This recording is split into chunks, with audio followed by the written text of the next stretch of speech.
reciente semana y parte de esta han seguido siendo semanas negras para la Iglesia, especialmente en el mundo angloparlante, pero no solo.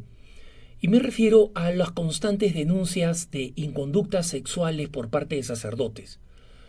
Recientemente en Estados Unidos se publicó la investigación de un gran jurado que revisó las acusaciones de abusos sexuales desde finales de la Segunda Guerra Mundial, 1945, hasta los 70, no hasta la actualidad.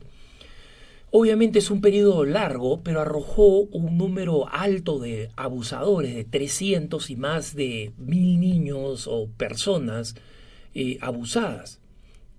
Sin embargo, los escándalos que han estado surgiendo más recientemente son los de auténtica inconducta sexual en seminarios, donde no hay abuso de menores, sino que hay un abuso de jóvenes por parte de otros miembros de los seminarios. Esto ha afectado el seminario de San Charles Borromeo en Filadelfia, esto ha afectado al seminario de St. John's en Massachusetts, al punto que el cardenal Sean O'Malley, un cardenal muy estimado, tenía que estar aquí donde estoy en la Jornada Mundial de las Familias en Irlanda, pero decidió quedarse para atender las acusaciones en los seminarios. Lo hemos visto en las acusaciones en el seminario de Tegucigalpa en Honduras. Son básicamente casos de inconducta y de abuso y de una cultura al interior del seminario.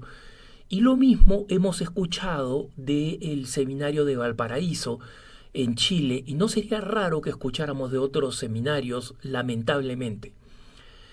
¿Cuál es el tema común a todo esto? Es el tema común de la homosexualidad y cómo la homosexualidad no es compatible con la vocación al sacerdocio. Esto no lo digo yo. Síganme en esta línea de pensamiento para que escuchen lo que dicen individuos involucrados y lo que dicen expertos, no mi propia opinión.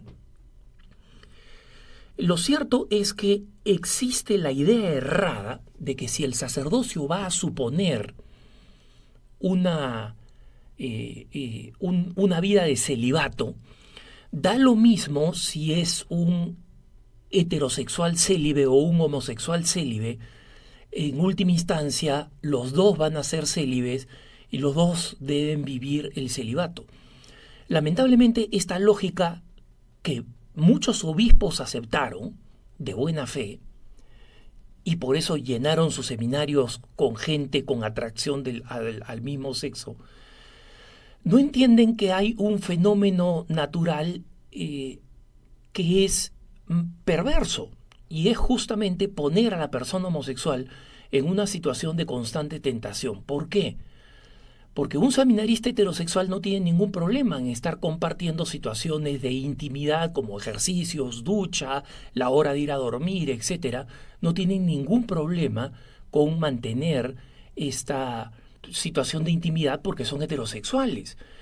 Si en cambio a estos jóvenes heterosexuales los pusieran con mujeres jóvenes de su edad en esa misma situación, estaríamos realmente alentándolos a pecar.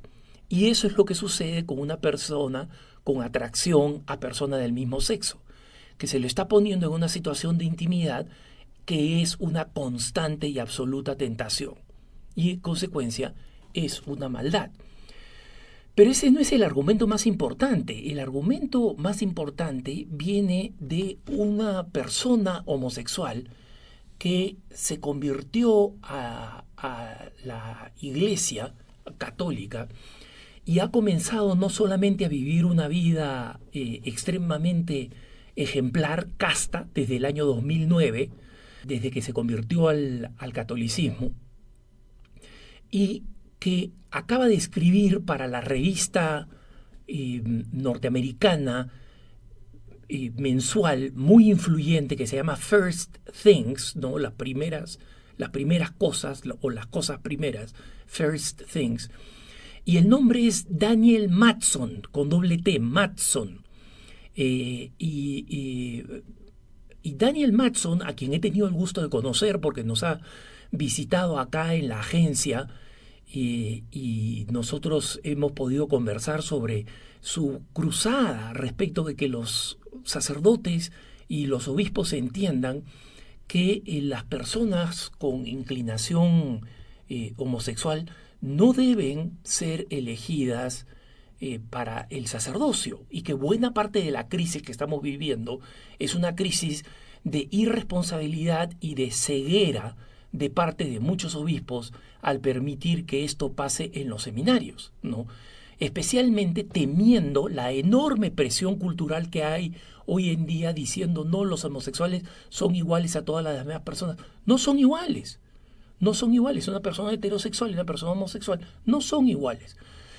Y eso no cambia en nada el nivel de dignidad, que es idéntico ante los ojos de Dios, por si acaso, y ante los ojos de nosotros los cristianos. O sea, acá no se trata de una cuestión de ser un ciudadano de primera y un ciudadano de segunda clase, sino que hay cosas que son evidentes dependiendo de las tendencias, de las inclinaciones y de las debilidades que las personas tienen.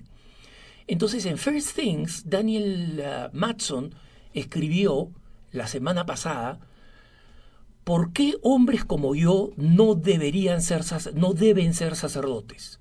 Este es el título del artículo. En inglés, por supuesto, quienes puedan buscarlo y quienes lean inglés no deberían perdérselo. Pero el artículo dice muchas cosas interesantes. Él señala que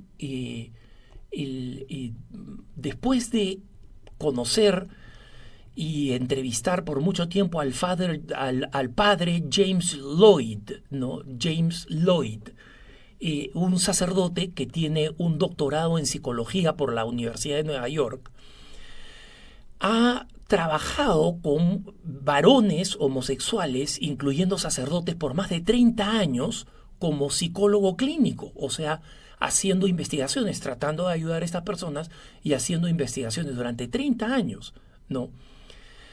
Y Mattson nos dice lo siguiente respecto del padre Lloyd. Él dice: cuando se trata del tema de la castidad en sacerdotes homosexuales, Lloyd dice lo siguiente, y abre comillas acá Mattson citando a Lloyd, y dice: está suficientemente claro desde el punto de vista de la evidencia clínica que la energía psíquica necesitada para contener deseos homosexuales es mucho mayor que la que se necesita para contener deseos heterosexuales. Es decir, no es solo que el homosexual se inclina hacia varones y que el heterosexual se inclina hacia mujeres, como es natural en el orden natural.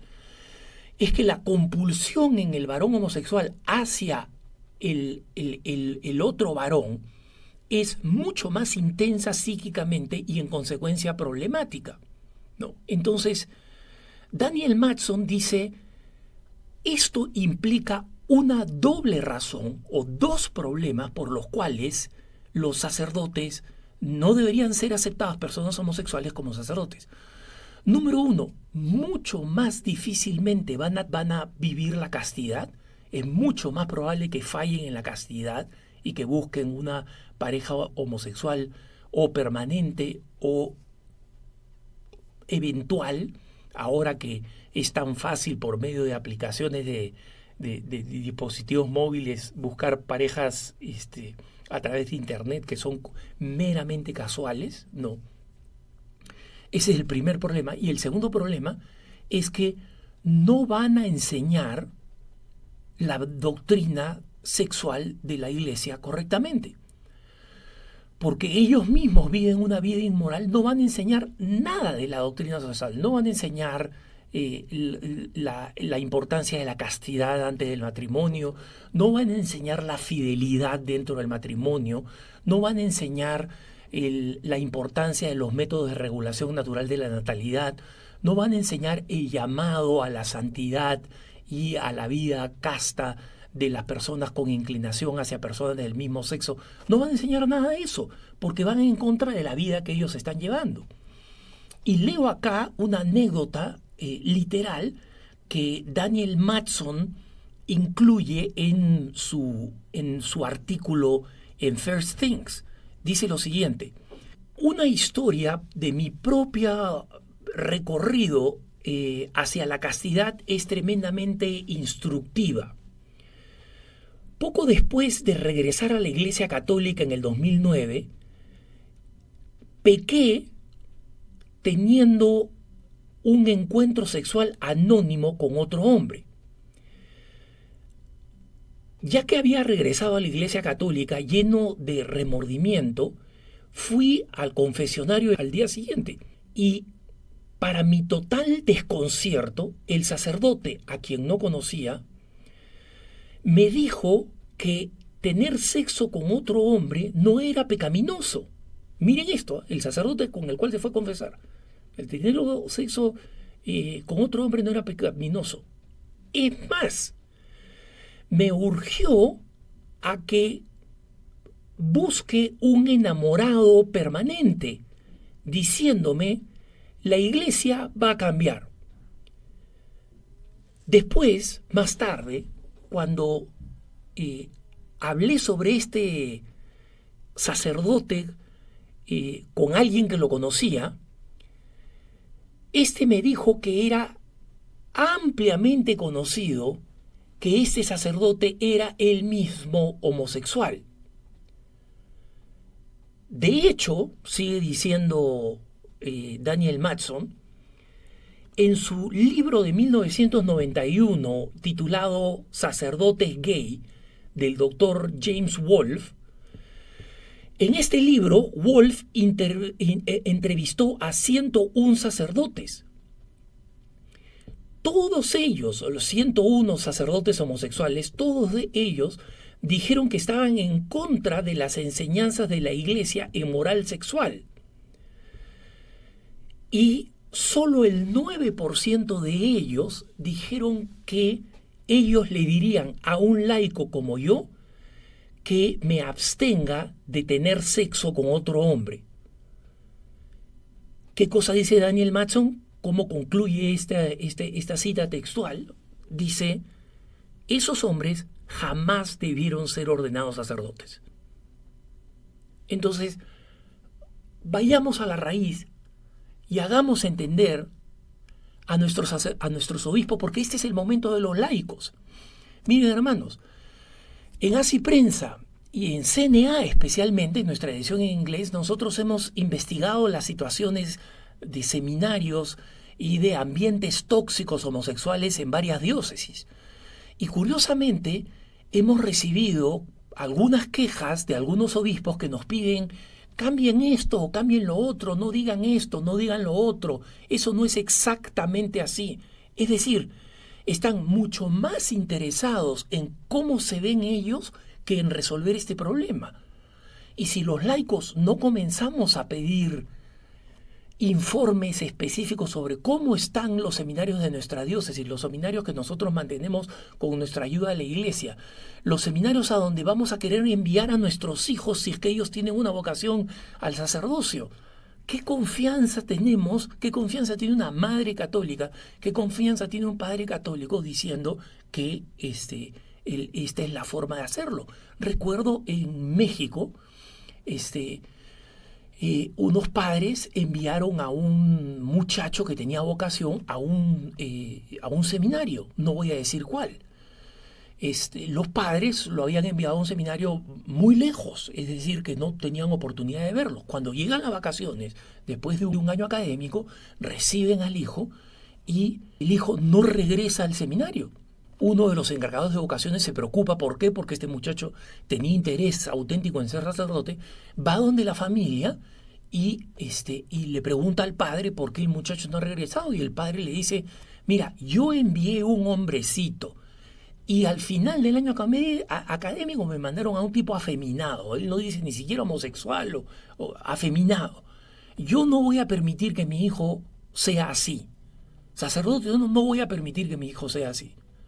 Y es que efectivamente, yo lo he visto, yo he estudiado en una facultad que funcionaba en un seminario. Muchas veces se cree que la caridad o la bondad o las buenas maneras o la educación es actuar como un homosexual. Y eso no está bien. Nosotros necesitamos sacerdotes que sean verdaderos estándares de masculinidad. Y de masculinidad, ¿por qué? Porque son unos machitos, matoncitos o unos seductores de mujeres. No, así no se muestra la masculinidad. La masculinidad se muestra cuando el sacerdote demuestra las grandes virtudes del varón. Espíritu de protección, de iniciativa, de transformación, de lo grande, de cambios, de mejoras. Ese es el verdadero varón, el que está motivado por realizar grandes cosas, por sacar adelante su parroquia, por atraer cada vez más gente, que es en el fondo un conquistador de almas, como San Pío de Pietrelcina, como San Juan María Vianney. Ninguno de estos sacerdotes pueden ser acusados de ser maleducados o matones, pero sí de ser muy firmes y de en algunas ocasiones ser tremendamente duros, pero sobre todo ser grandes conquistadores de almas. Esa es la idea. Entonces, esta es una reflexión que quiero compartir especialmente con el laicado. No son muchos los obispos que me escuchan, no pretendo que me hagan caso tampoco, lamentablemente, pero sí espero que nosotros los laicos ocupemos nuestro lugar y, como conversaba recientemente en mi programa Cara a Cara en EWTN con mi amigo Fernando Casanova, este es el momento en que los laicos debemos exigir sinceramente tener una muestra firme y clara de lo que realmente debe ser el sacerdote del futuro en seminarios que sean lugares donde los varones puedan desarrollarse como tal. Que tengas un buen día.